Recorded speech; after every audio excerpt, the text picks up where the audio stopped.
Good evening everyone. Let's look at today's important current affairs. Starting with Red Sea lead to surge in carbon emissions.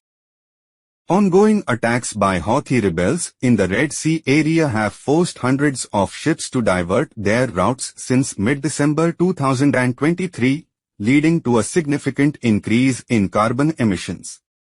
Instead of passing through the Suez Canal, vessels are sailing around South Africa's Cape of Good Hope, adding at least a week to the journey between South Asia and Northern Europe.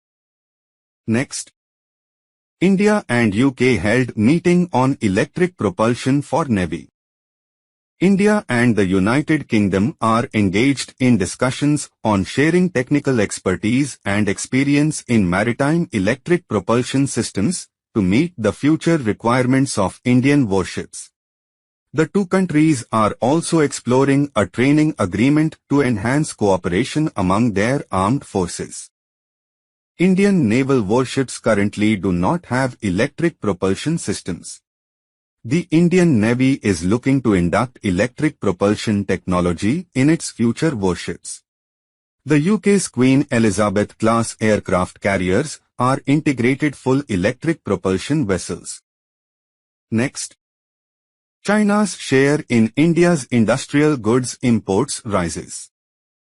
Over the last 15 years, China's share in India's imports of industrial goods has increased from 21% to 30%, according to a report by the Global Trade Research Initiative, GTRI.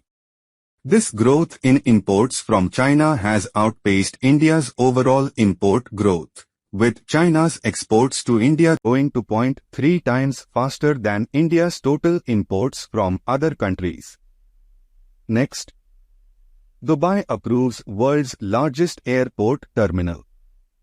Recently, Sheikh Mohammed bin Rashid Al Maktoum, the ruler of Dubai and Prime Minister of the United Arab Emirates, UAE, announced the approval of a new passenger terminal at Al Maktoum International Airport. The project, estimated to cost 128 billion AED, $34.85 billion, aims to create the world's largest airport terminal. Next, 200 more Gati Shakti cargo terminals are to be set up as said by Indian Railways. The Indian Railways plans to set up an additional 200 Gati Shakti cargo terminals, GCTs, to boost freight revenue, decongest rail networks, and enable faster passenger train movement.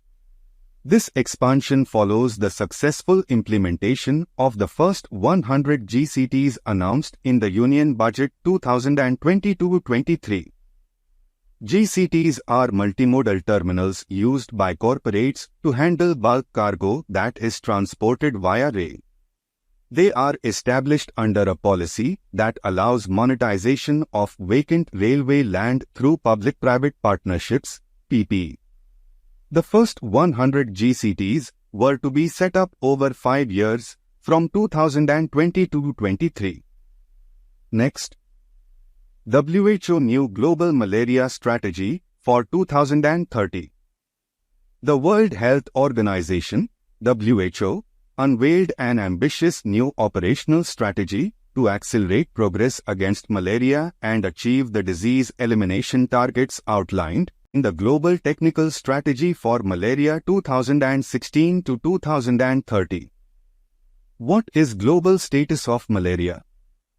Malaria remains a major global health challenge, with an estimated 608,000 deaths and 249 million new cases in 2022. Africa bears a disproportionate burden, accounting for 95% of malaria deaths and 94% of cases worldwide.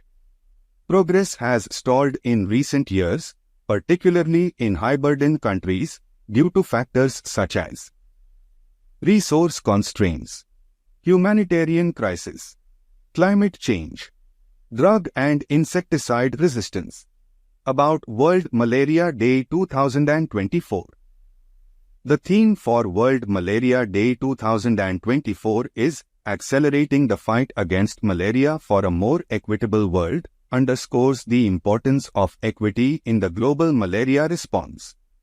It aligns with the Yaoundé Declaration signed by African health ministers in March 2024, which commits to equitable access to malaria interventions even in hard-to-reach and conflict-affected areas.